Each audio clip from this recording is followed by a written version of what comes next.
Hey everybody, it's Scott Steen with winnersandwhiners.com coming to you from the Slump Buster studio on the expansive first floor of the Winners and Whiners Sports and Entertainment Complex to bring you today's Deep-3.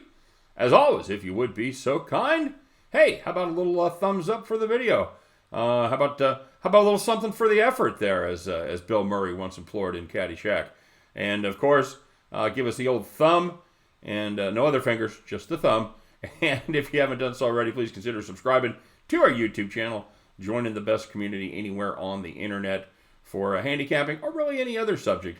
As you just hit the rectangle, hit the bell. You'll be notified each and every time we put up a brand new video. So, quick programming note. I think we're going to try. Of course, I haven't reached out yet, but I'm going to try to do a live show on a Sunday night post.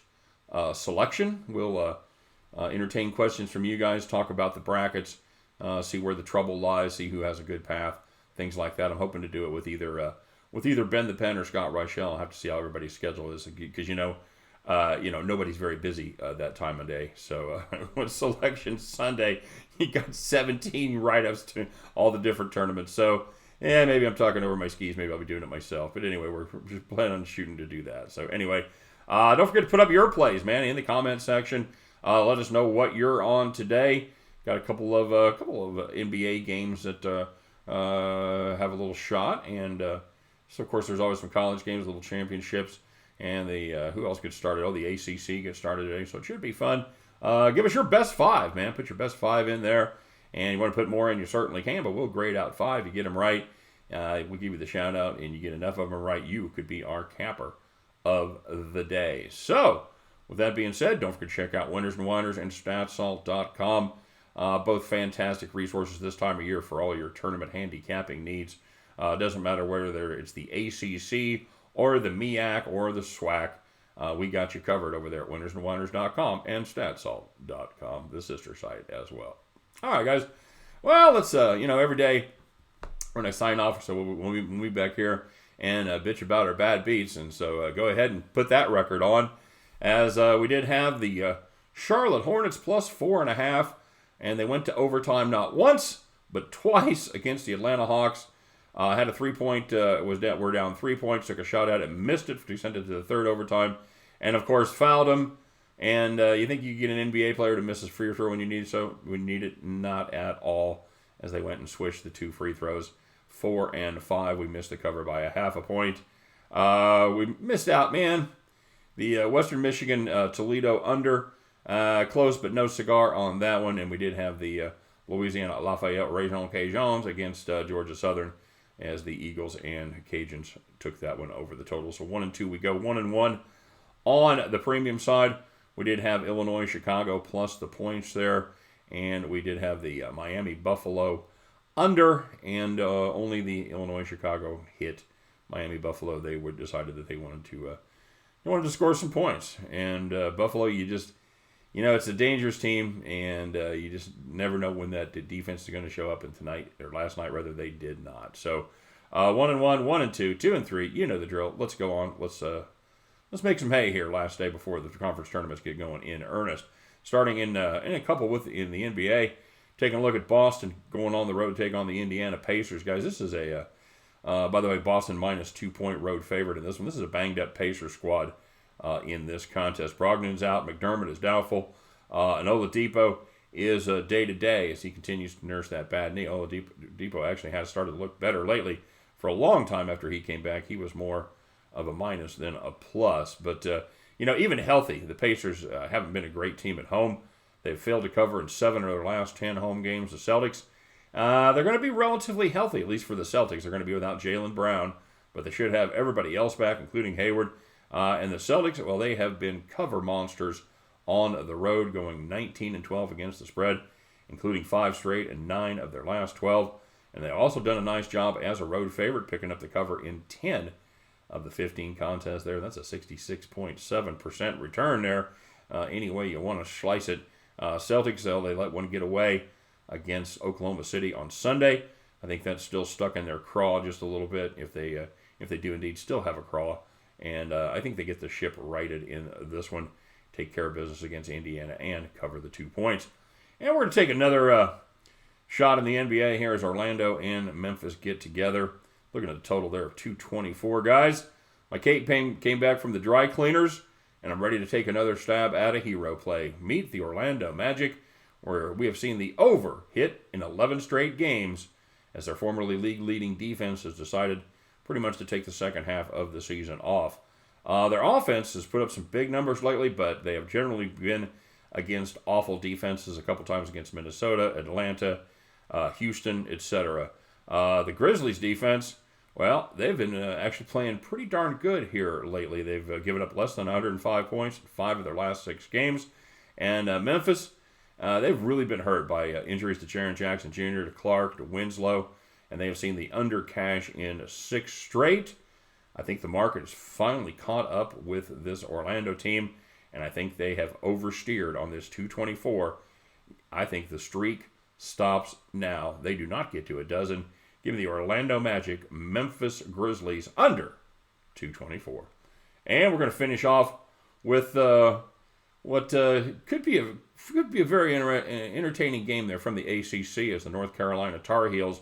Put yourself down for $1 every time you hear the phrase, the most dangerous 14 seed in NCAA history. Anytime you hear anybody do that on a video or preview today, go ahead and put yourself down for $1.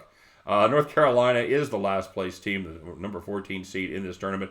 They're a 3.5-point favorite as they square off against Virginia Tech there in Greensboro, North Carolina.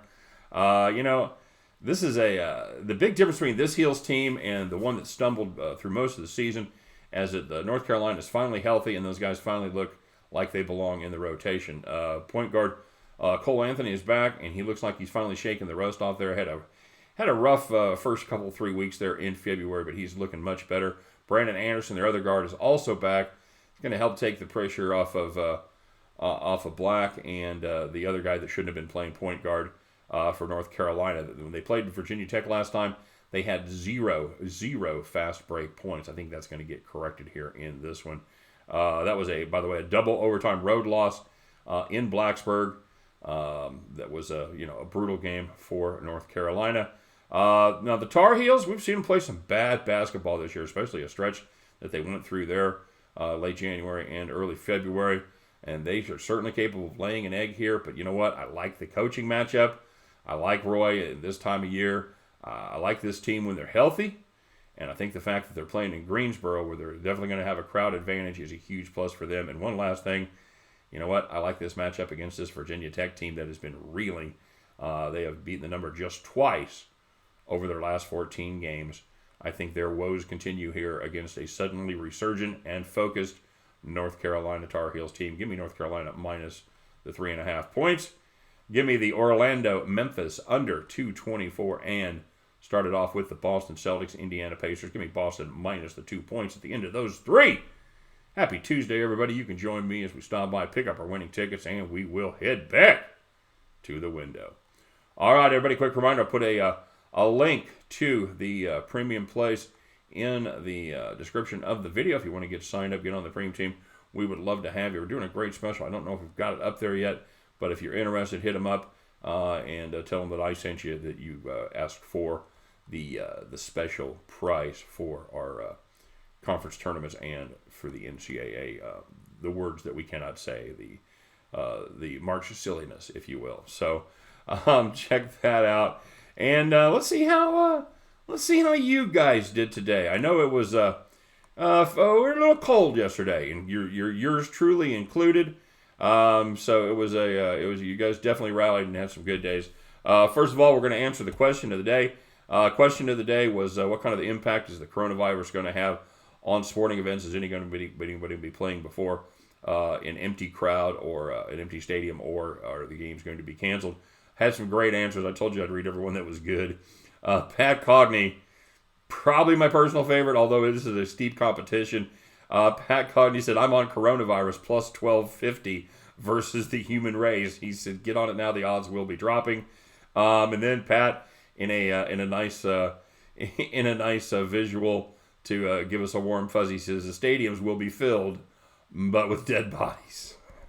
Jeez. Well, I guess go ahead and bump those limits a little bit on your bets because it's all going to be over soon. The astute Aardvark, he went the other way. He says the stadium's going to be empty in May. Said even the Marlins will be confused.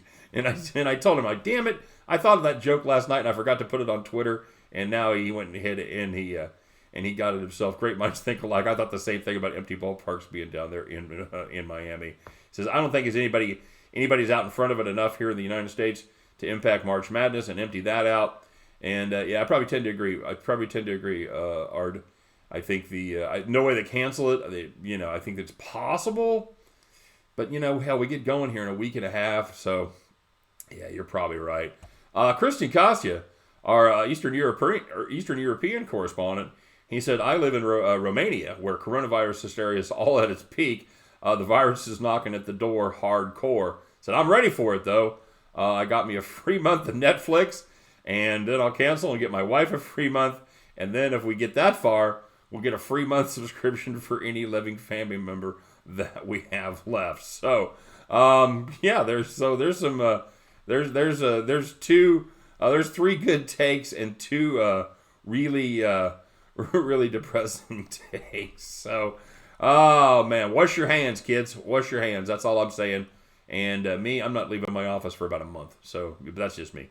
All right. So, question of the day for today is which team? This is gonna be a little more lighthearted.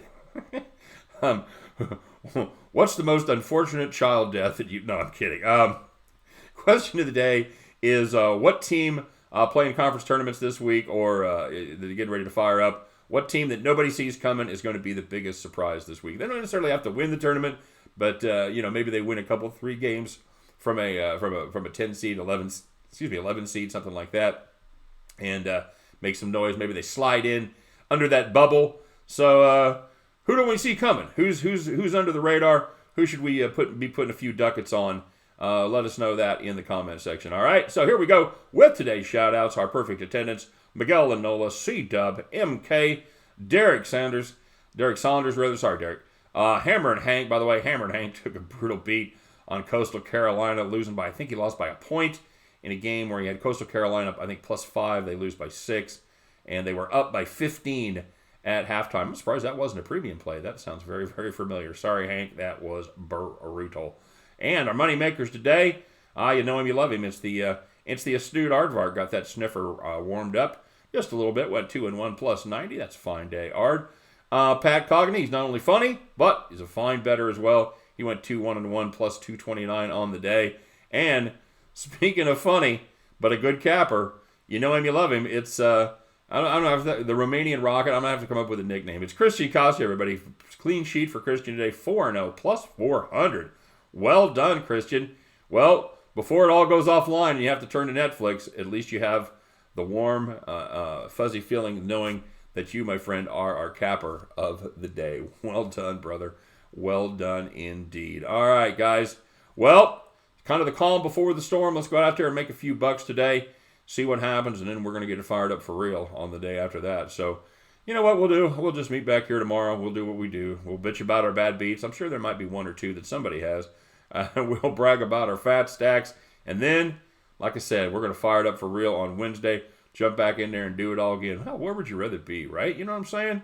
So, yeah, good luck to all of you guys. Thanks for watching, of course. Couldn't do it without you. I hope you hit every play today. And you know what I'm going to be doing? As I'm up there cashing my tickets, I'm going to be looking for you back at the window. Later, everybody.